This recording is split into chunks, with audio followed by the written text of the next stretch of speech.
Tumagal po ng 2 laro ang tandem ni na Pinay tennis star Alex Ayala at sa kanya pong nakatandem na tennis icon Venus Williams. Nalaglag ang dalawa sa Bad Hamburg Open doubles quarterfinals. Natalo sila kina Teresa Mihalikova ng Slovakia at Olivia Nichols ng Great Britain. Score 6-3, 6-2. Hindi nakaporma ang Ayala-Williams duo sa kalabang world number 29 sa doubles rankings. Ito rin po ang tanda ng tuluyan pong pag-exit ni Ayala sa torneo matapos nga pong matalo rin sa unang round pa lamang ng singles tournament. Kasunod niyan, nakatakda ho namang lumaban sa Wimbledon. Sa susunod na linggo si Ayala bilang number 29 seed. Siya ang kauna-unahan po namang Pinay na magiging seeded player sa isang Grand Slam singles event. Ganda ng picture nila, oh. Oo, para silang maglolo, no? Maglolo at apo, no? Nakakakilabot. Alam mo. Oo, hindi naman. Alex, ano, parang mag-ate lang, 46 lang eh. Oo, halos kasing edad ko lang, hindi ba, Ted Filon? Sabi naman kahapon ni Tita Tess, Nanggigigil ako sa'yo. Halos kasing edad ko lang, 46. sabi ni Tita Tess, di ba? Sabi niya, alam mo, Chacha, ang galing mo magdala ng 50. Oo nga, hindi. Sabi nga niya. Kita nyo, last year 45 lang ako eh. Kada taon, 5 taon nang nadadagdag eh. O sige na, ituloy ko na ito.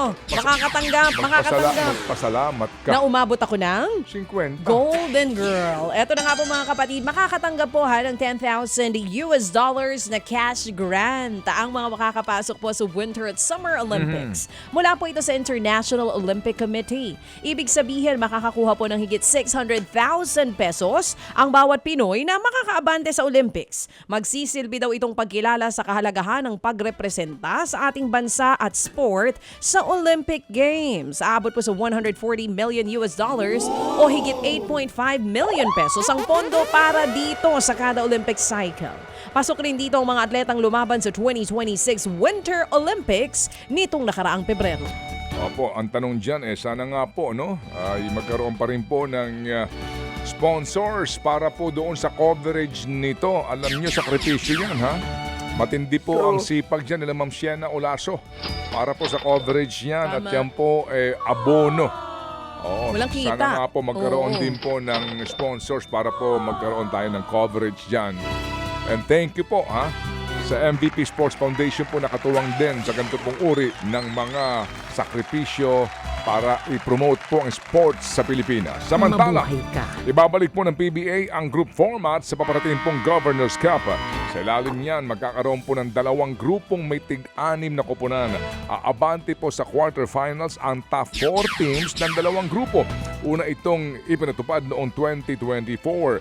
Magbabalik po bilang guest team ang Macau Black Knights para nga po sa naturang komperensya. Magsisimula po ang Governor's Cup on July 10. Birthday ni Kay ito. Uy, lapit na. Alright. Ito naman mga kapatid, nilisa na po ni Phil-Am setter Tia Andaya ang Chocomucho Flying Titans matapos ang 1 taon. Sa kanyang social media post, nagpasalamat po si Andaya sa suporta. Hindi man daw naging suwabe ang daan, hindi niya raw ipagpapalit ang mga nararanasan sa Pilipinas. Bukod sa Titans, naglaro rin para sa Alas Pilipinas si Andaya. Naglaro po sa Gonzaga University at Central Washington University si Andaya noong kolehiyo. Bago pumasok sa PVL noong 2025, matapos kunin bilang 7th overall pick. Nakauwi po naman sa hometown niyang Lagos, Nigeria ang mga labi ni Ateneo student athlete Divine Adili. At ayon sa Ateneo, sumama po si Father Sigmund de Guzman SJ sa pagbiyahe po ng mga labi ni Divine. Kasama na uli ni Adili ang kanyang pamilya.